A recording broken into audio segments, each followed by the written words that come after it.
see this as a long-term solution, or is this just a workaround for now? Because you haven't actually resolved the core dispute at the heart of this, right?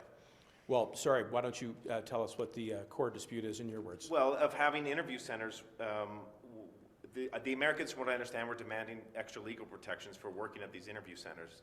And from what I understand, in this solution, we don't have those interview centers in Canada.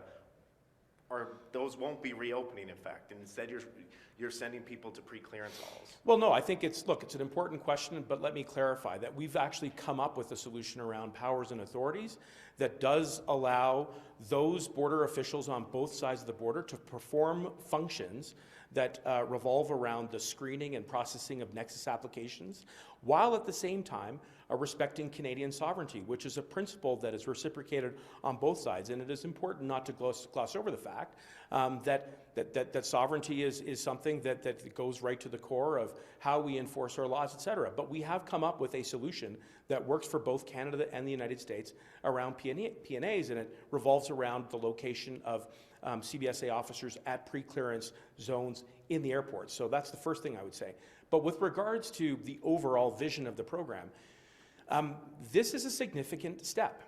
It's a significant step precisely because it augments the capacity to respond to the increased demand, which actually expedites travel. This is good not only for the economy, it's good, as I mentioned earlier, for people who live in border communities, and having the people-to-people ties there and being able to use this program to get back and forth with less time and more efficiency is precisely those two prongs that were at the core vision of this program. So I think both on the very isolated issue that you'd asked about, I think we've come up with a solution that will work for both border officials and agencies, but in the long run also augments the capacity of the program responding to the demand, which speaks to the vision of the program.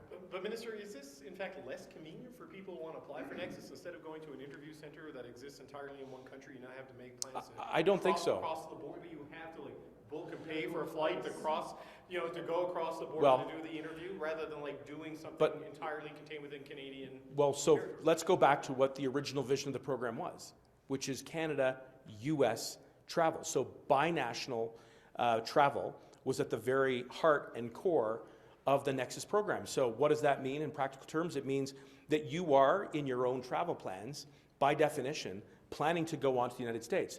And what is good about this option is that it does allow the traveler to make the choices around when they will be going to carry on and complete the American side of the interview. So it's a streamlined process. And certainly for those who use Nexus for domestic travel, because there are some that do, we're continuing to look at innovative options so that they can continue to do that too. Right, but it seems less convenient to me to have to leave the country to do the interview process than go to a processing center to do the interview.